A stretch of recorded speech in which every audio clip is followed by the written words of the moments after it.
This is part B of the Baby Angel Geronimo editions of the Khoodeelaar television channel. This is timed at 22:50 GMT, and we're starting about 4 minutes before that time. Now, this is on the theme of the negligence, negligence and lack of care dominating right across all the agencies, including the local councils in England. The English local councils are statutorily, that is, by acts of parliament,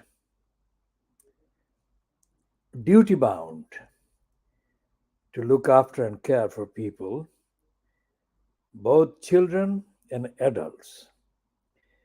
And by law, they have to have the adult social services and children's social services. This campaign and I myself have been doing empirical work, field work, research, investigations for a very long time into these. And the evidence is that the role of the local councils,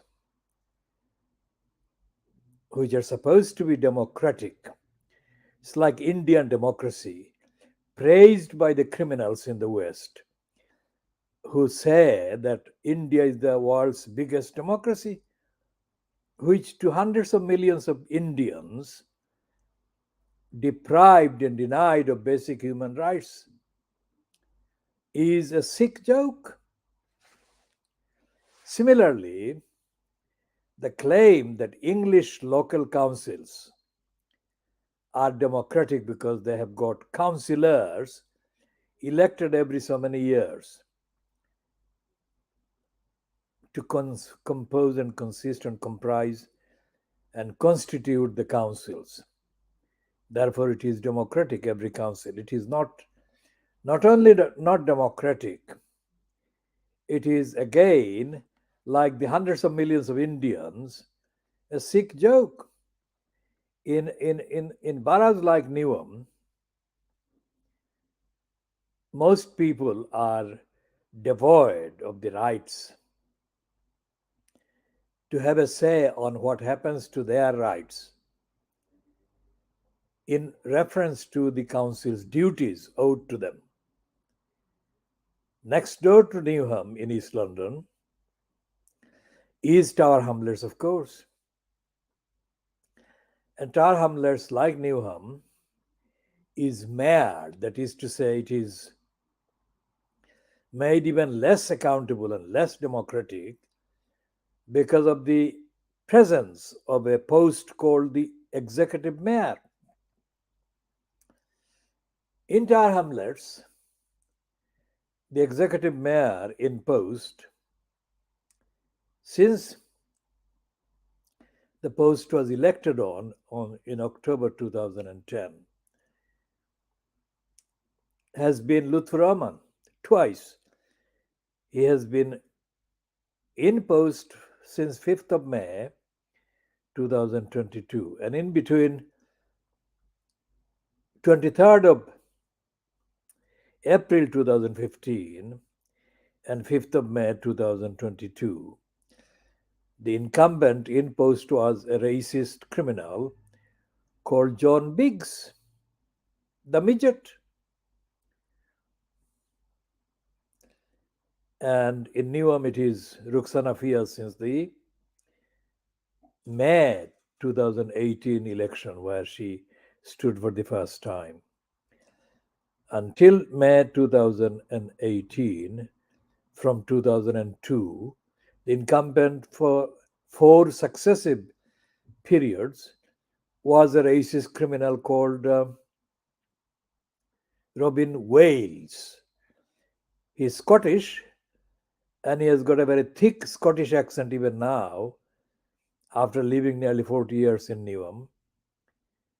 but he's a criminal, sadistic criminal, boasting about being one of the very few members of the Ice Pick Club.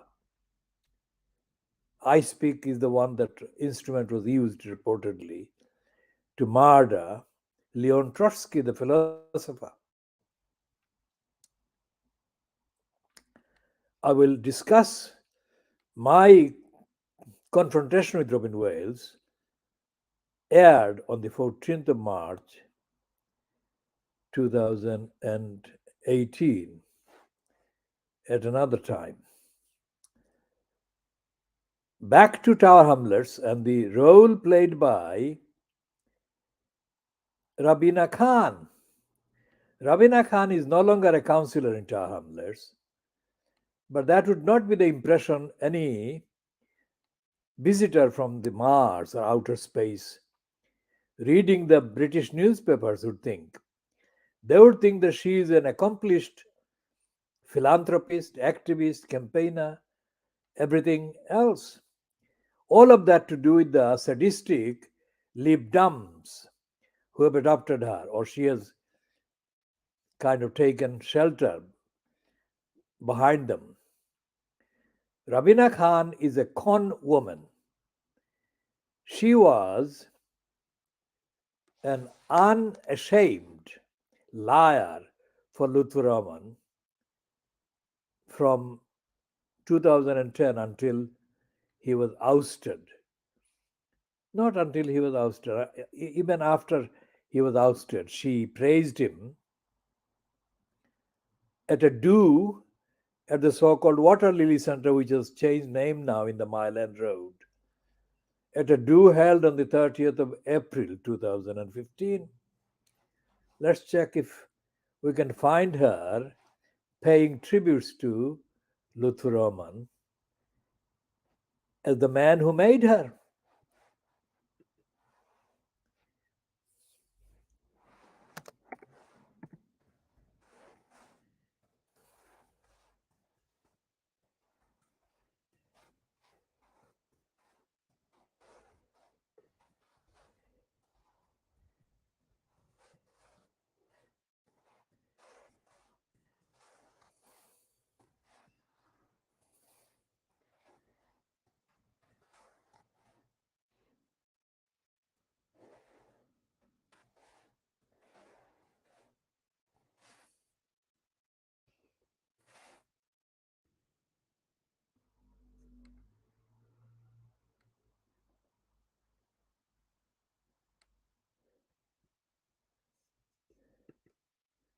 Ladies and gentlemen, I present you Mayor Lutfur Rahman.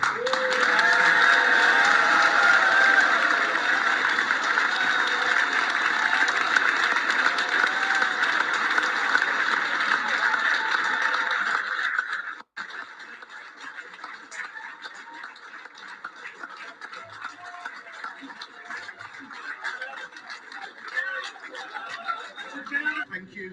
Thank you, Chair. Co-chairs, thanks very much. Good evening, Assalamu alaikum, greetings of peace to each and every one of you. Thank you to our speakers, thank you to the audience, thank you for coming here in such large numbers, and thank you indeed for your support. Salute him for his courage.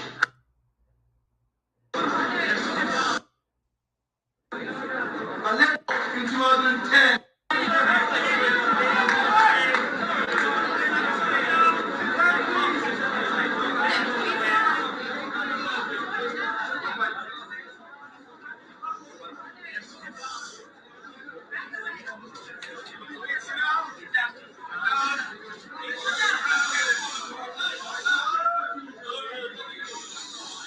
Assalamualaikum. Good evening, everyone. good evening. Verdict or non-verdict, this is a man who was elected in 2014. Mayor Lutfur Rahman. Don't ever forget that. 37,000 votes were given to this man in May 2014. I wish I wasn't here. I wish I wasn't here. I wish I wasn't here. On the back of this man's achievements, of educational maintenance awards, building homes, making sure that there is free school dinners, making sure that we were the recipients of £50 million of new homes bonus. I wish I wasn't here on the back of this man's achievements, but I am here today. I am here today because you need to know the reason why I am a counsellor and why I became a counsellor in 2010 is because Lutfur Rahman believed that I would be a good counsellor. He believed in me, and in 2010, lo and behold, we didn't run one election, we ran 3 elections. When I was sent to Shackle to stand there as a Labour Party candidate, I got my 3 votes. No one knew who I was there, but this man helped me because he gave me the confidence and the faith that I could.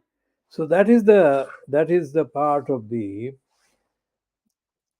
insane and dishonest, fanatic performance by Rabina Khan after Luthraman spoke at the Water Lily on the 30th of April 2015, which was a week after the election commissioner, Richard Morey, kicked Luthraman out for corrupt practices. Now, Rabina Khan is no longer a councillor, but she is a liar when she says that she was part of 3 election victories. She was only part of any electoral success in Tower Hamlets because of her and Lutfur Rahman's abusing their positions as members of the Labour Party, which they lied about and they defected from the Labour Party. I am no agent of any agenda for the Labour Party, but this is not about my affiliation with any party or any agenda. This is about the evidence of Rabina Khan as a liar. Now, that was 30th of April 2015, and not long after that, she decided that she would be better off as a member of the Lib Dems, because she, of course, couldn't go back to the Labour Party. And the Conservatives were less electorally viable. So she thought that she would become a Lib Dem. In that capacity, she tried to become a candidate for parliamentary election, carrying a Lib Dem card. But they decided very soon that she would be a liability and she would fail. So they dropped her as a candidate. That's a fact. But somehow, within the Lib Dem circles, Rabina Khan has spun a web of lies about her capabilities, her achievements, and all the rest of it. So, what happens every now and then, the independent.co.uk runs pieces that are wholly dishonest and stolen. Rabina Khan is not an original writer, she is not an original thinker, and she is not an original anything politically. And her 6 years as an official liar for Lutfur Rahman are accessible. You don't have to believe anything that you hear from any other source other than the accessible archives of Rabina Khan's lying for Lutfur Rahman. And previous editions of the Khoodeelaar campaign have expanded on the matter of Rabina Khan lying for Lutfur Rahman. She lied in 2013, she lied in 2014, She lied in the council meetings, and she lied in so called cabinet events chaired by Lutfur Rahman. And one particular lie that she perpetrated was about answering my question put to Lutfur Rahman in July 2013. That was one sentence question running into 222 words. Let's see if we can find the actual question just for the records.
Now, this is the question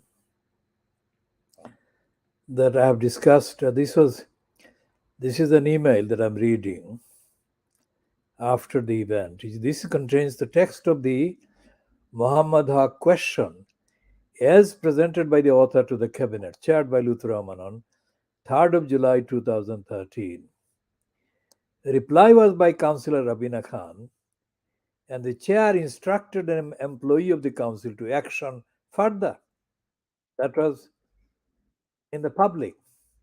Both aspects of the response are still incomplete, and further steps are underway now, including a promise by Luther Rahman given to Muhammad Haque on 11 September 2013 that he, Lutfur Rahman, was urging setting up a meeting with Muhammad Haque along with Aman Dalbi to bring about the resolution to the long standing issues, including a number that are included in the question 03 July 2013. And the question, I shall read the question.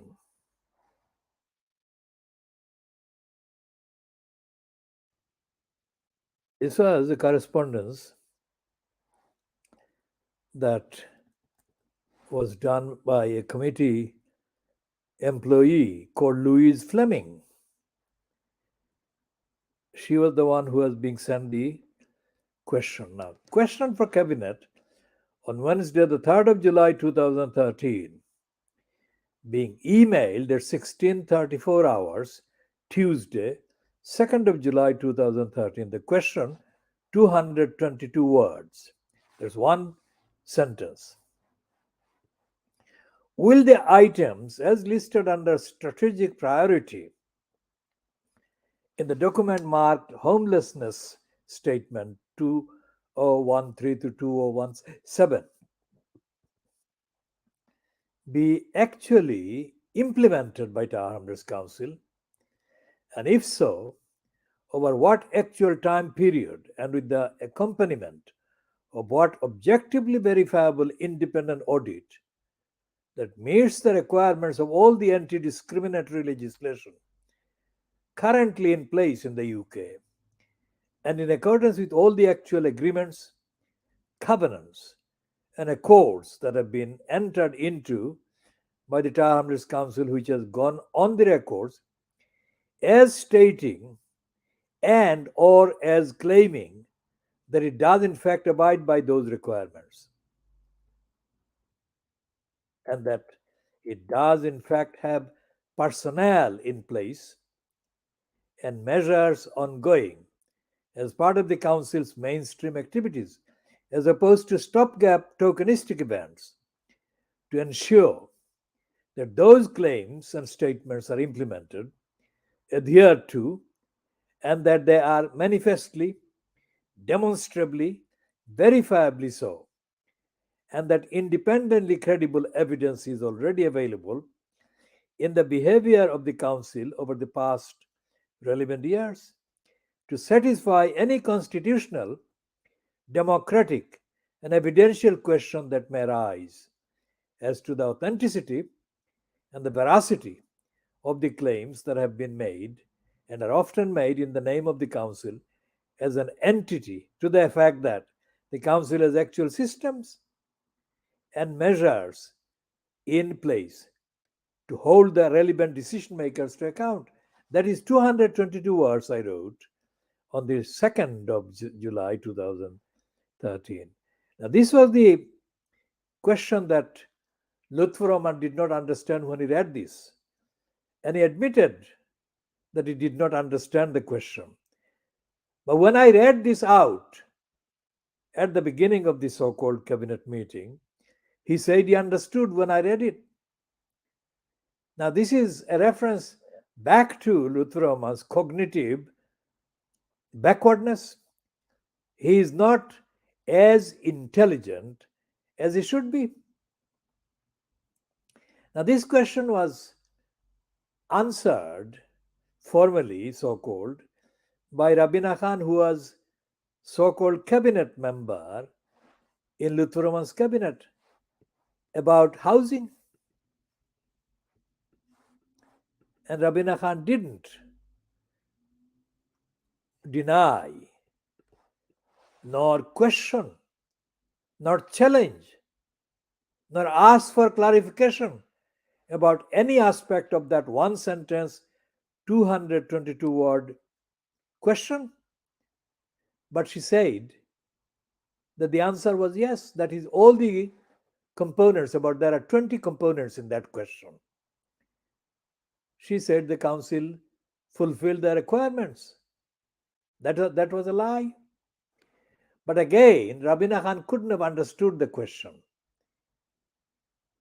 When she refers to her time as a councillor in Shadwell, what does she mean?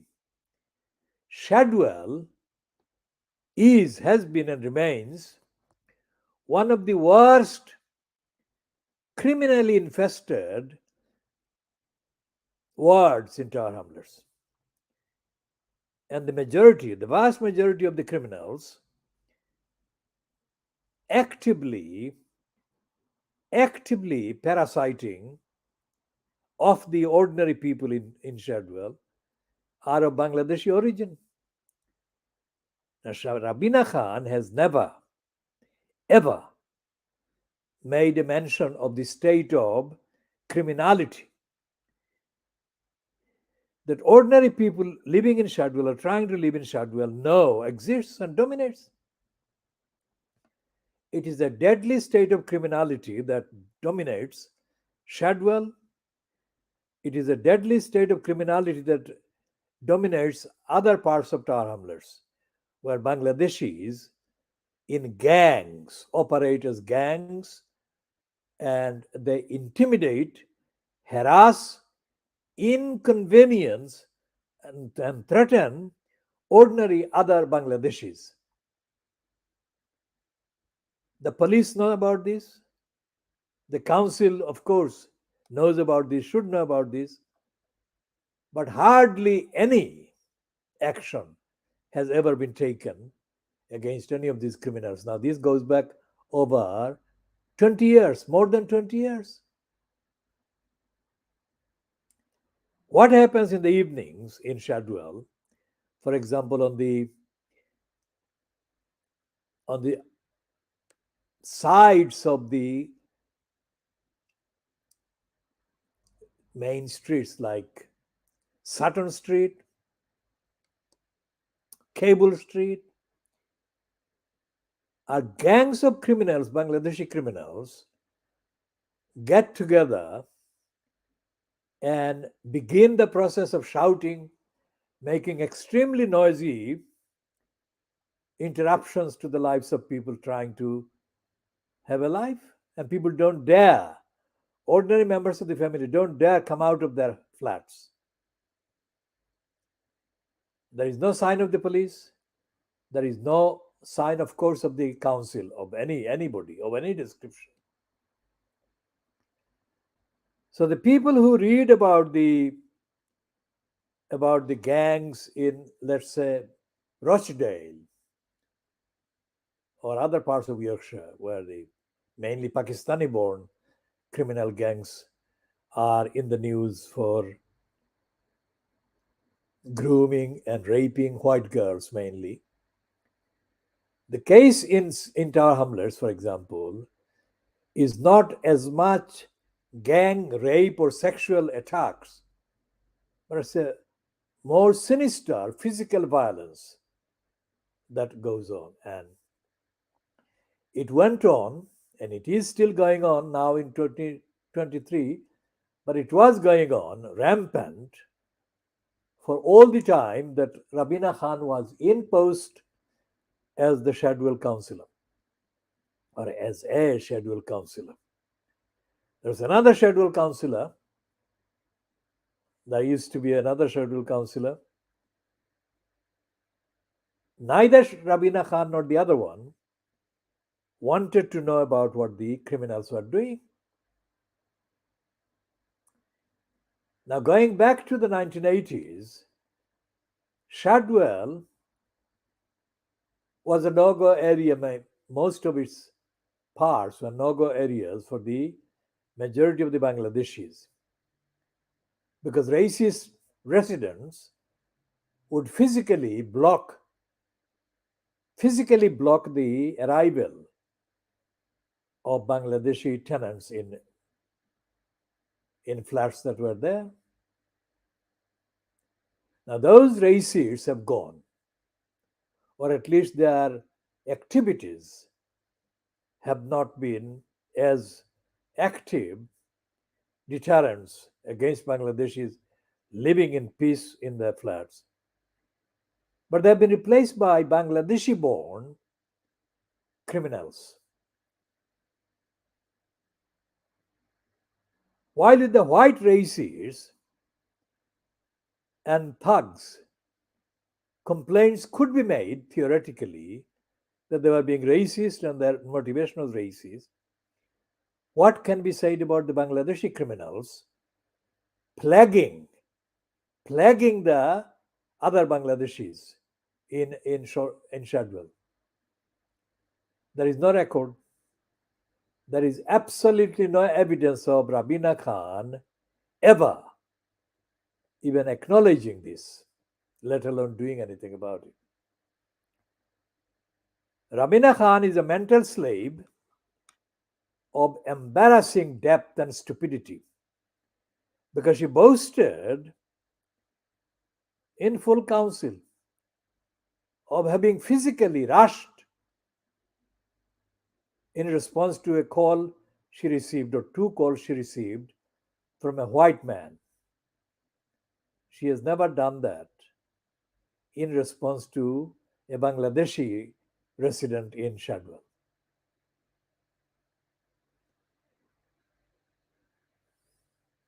So when she writes about things, let's check what she's featuring in currently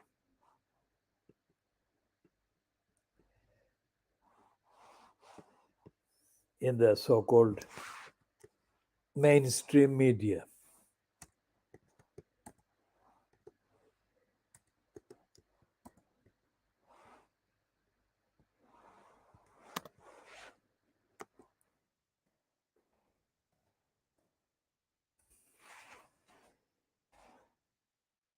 She's got an Wikipedia entry and she's described,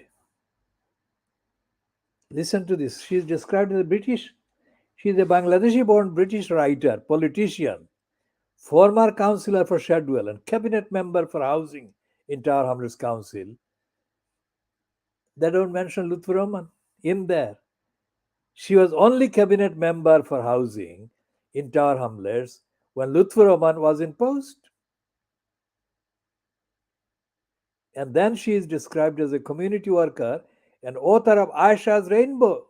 In 2015, she unsuccessfully contested the Tower Hamlets mayoral election. Now, this is her propaganda. Vote for Rabina Khan as mayor of Tower Hamlets on the 5th of May 2022.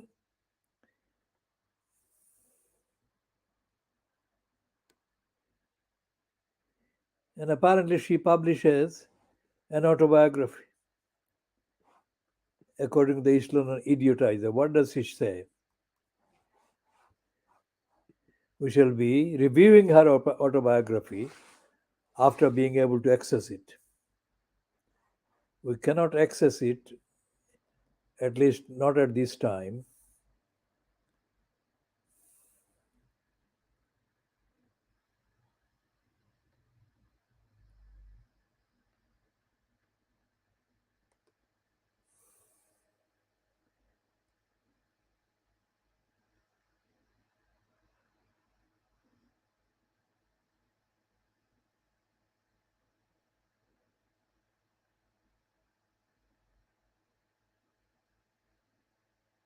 And she's lying. She's lying without any shame.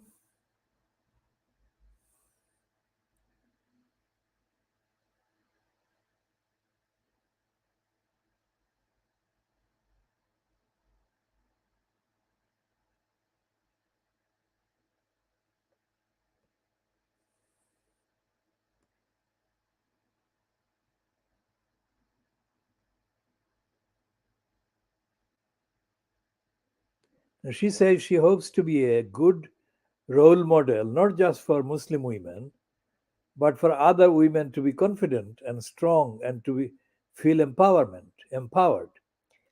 and to always remember that we are phenomenal.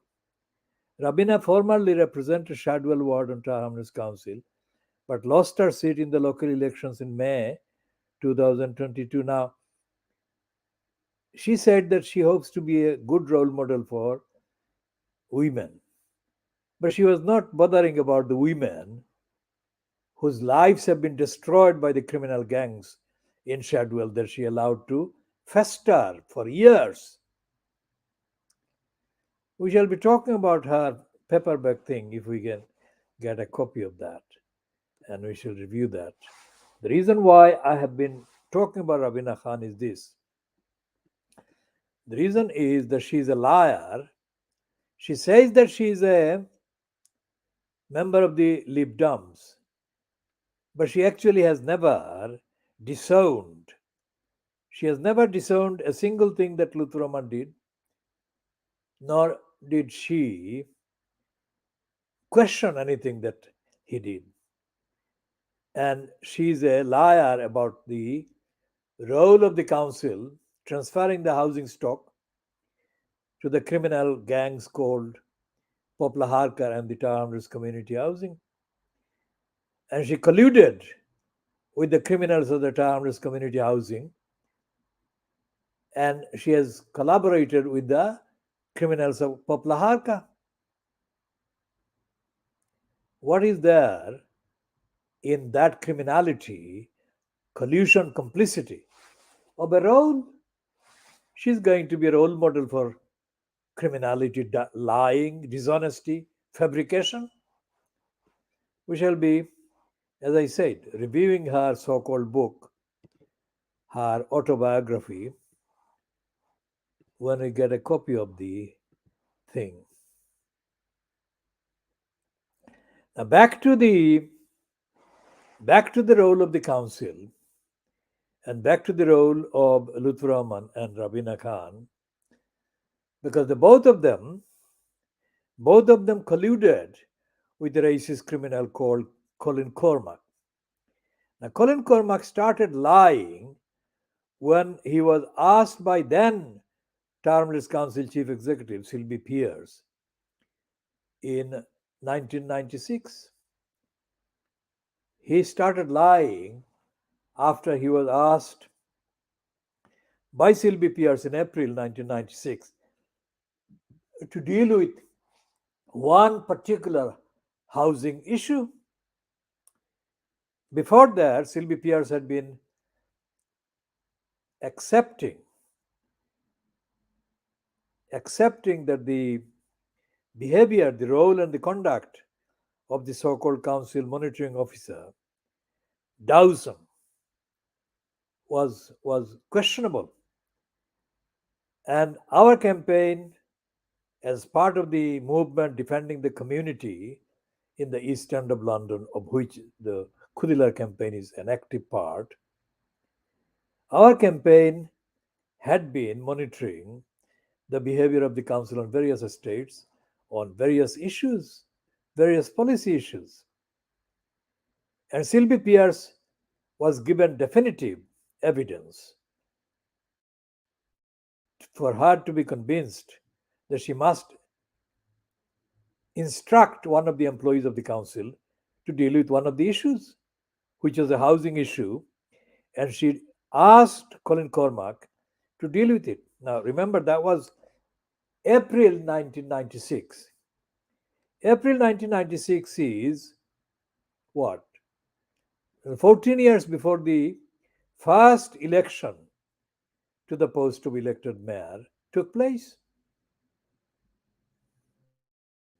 So, 14 years before Lutfur Rahman became elected incumbent in the post of mayor in October 2010, Colin Cormack had been lying.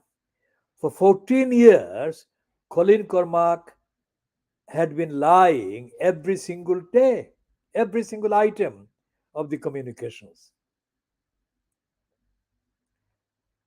And As we have said about the Ashington House in Barnsley Street, London E1 5RD, Colin Cormack, along with a number of criminals in the council as councillors or former councillors, conspired conspired to make that particular issue of the housing case that Sylvie Pierce had asked him to solve, conspired to make that case even worse. So you can add up, add up on a daily basis documentary evidence being created every single day about Colin Cormack's lies and lying. And you can see that the accumulated documentary evidence by the time Luthraman became elected in October 2010 would have amounted to millions of words.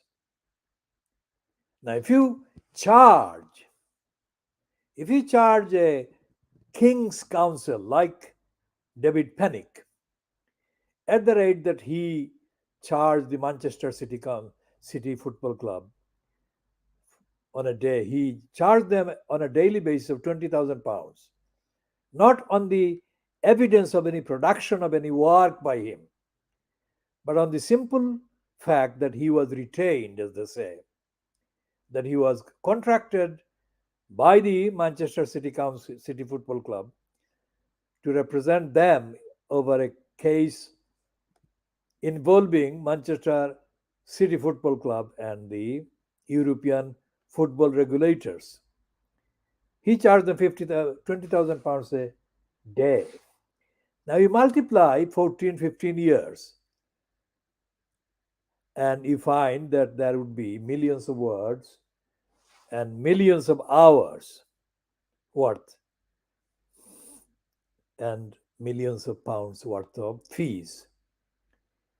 Who would have paid that? But that is there, that is on the evidence. So Luthraman, when he said to me on the 29th of October 2010 that he would meet with me after getting settled down because the shaitans were causing problems, shaitani ghurra. Let's check if we can find. Well, he said to me this about 7 or 8 times in the conversation. He never sat down, even when the question, the 222 words question, was put to the cabinet. He said that he would meet with me, and Aman Dalbi. He never did. If he had any conversation, Lutfur Rahman lied through his teeth, as evidence showed. Not because I'm predicting something. It has happened.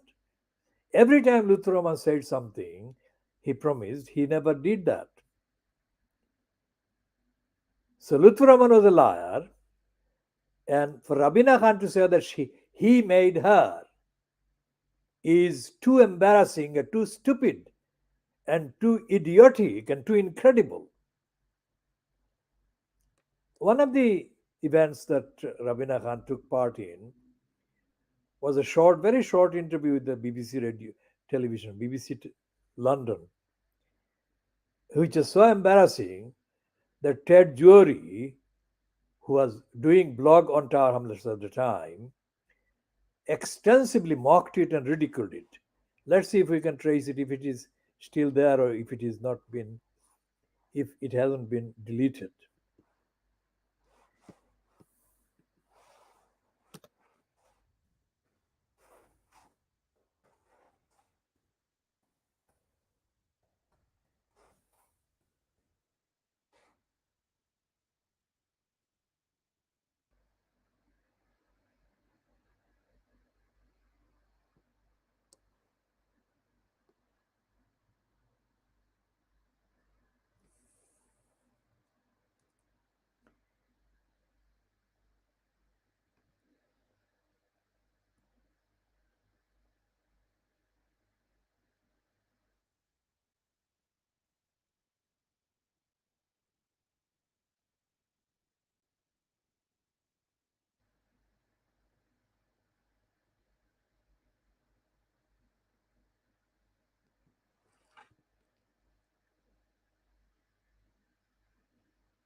So this is one of the two videos that Ted Jory ran. This one is the one about Goldsmith College students. They run a website called eastlondonlines.co.uk. Let's hear what Rabina Khan said there. I think that women have been vastly underrepresented in governance, public life, and much senior levels. We've got to push back the gender equality. I'm my own woman. I should be judged on my own woman. And I think people who write such stories are rather patronising. And I think they ought to ask themselves what they understand about gender equality. The austerity cuts have impacted on families the most, very much so on women. In fact, the housing benefit cap has affected more women than any other group within the cuts. And I think that's one of the key things we have to look at, bringing people together and being able to tackle these kinds of concerns, making sure they've got extra money in their pocket so that they are able to invest in their families. We could stood together opposing the bedroom tax, which is fundamental because many people in this borough were affected by it. But actually, the fact that Ocean Estate, the fact that Dame Collett House, the fact Poplar Baths, and the regeneration project happening across Robin Hood Gardens means that we can create affordable homes, and we are the borough that delivered more than any other borough in this country, any other council in delivering 4,000 homes. The message that I want to give across to people is that we can work together, we can bring changes together, and to ensure that I'm accountable to the people of this borough. Now this is a complete pack of lies by Rabina Khan, typical lies, because she says that women should have more money in their pockets. What about men? I mean, that is a very obvious question that she cannot answer. In any case, what women does she refer to? Anyway, we shall come back to Rabina Khan and her biography of lies in due course to update. We go back to the case of the Guardian series and their report about Lillian John Baptiste. We discussed that in the part A. Let's go back to the Guardian series again. As we said, we'll expand on that in the later part edition. So let's see Guardian series.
Remember, we read about the other people, but they were not in Newham. So we're just going back to the one about Lillian John Baptiste was the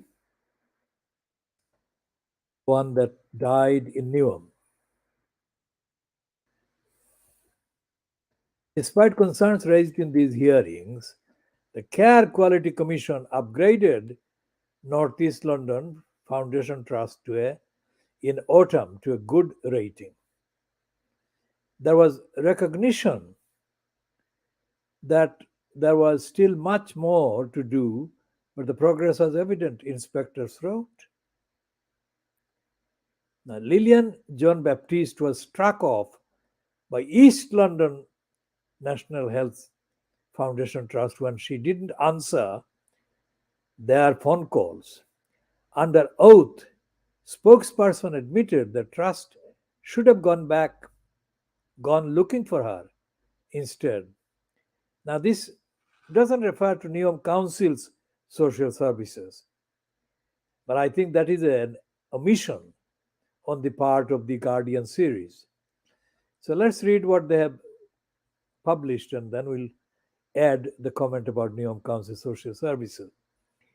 A Newham case exposed failures by another mental health trust.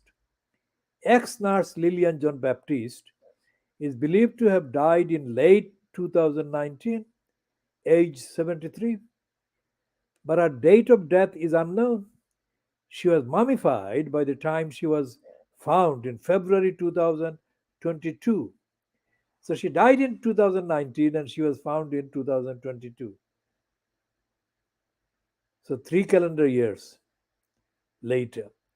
She lay dead for more than a year. Now, how can that be more than a year? It's more than 2 years at her flat in Remil Street in Kennington. Remember, Kennington was the place where the United Nations Special Envoy on Poverty attended a meeting at the Community Links on the 12th of November 2018, which is a year, more than a year before Lillian John Baptiste died, according to this report. Mrs. John Baptiste had schizoaffective disorder and was known not to properly care for herself or comply with treatment during relapses. When she did not answer phone calls from the East London NHS Foundation Trust in late 2019 and early 2020, the East London NHS Foundation Trust, ELFT, simply struck her off instead of investigating. Evidence suggested she may have still been alive when those calls began, but was likely dead by the time she was struck off. Coroner Graham Arbine called the case scandalous and shocking. East London NHS Foundation Trust expressed sincere condolences. How can that be sincere and how can that be accepted as condolence at all?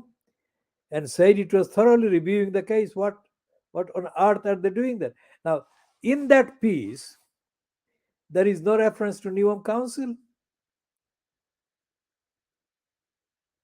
Now, it is a big and glaring omission by the Guardian series. They say that they are the News Quest Investigations Unit.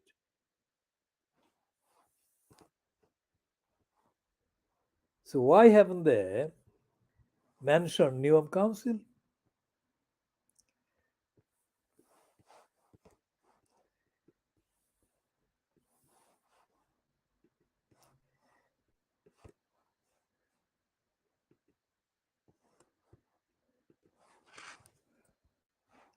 So you see this. These are times before the pandemic. 2018, 2019, 2020. Well, 2019, let's say, because 2020 is too close to the onset of the pandemic. So let's just talk about 2019, after 2019.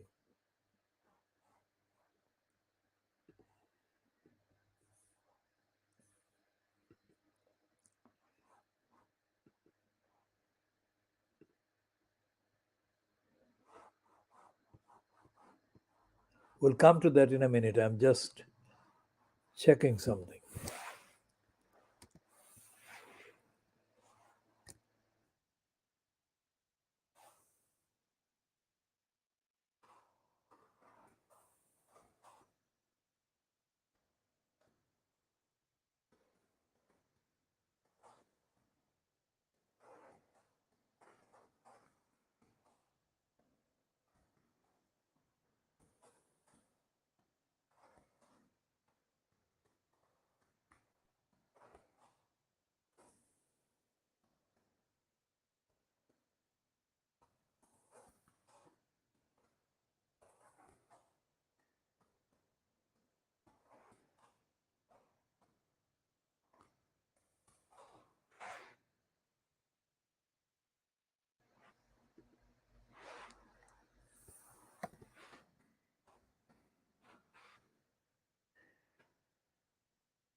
So we shall be ending this part B, at 1 hour and 2 minutes, and we shall continue in the next editions.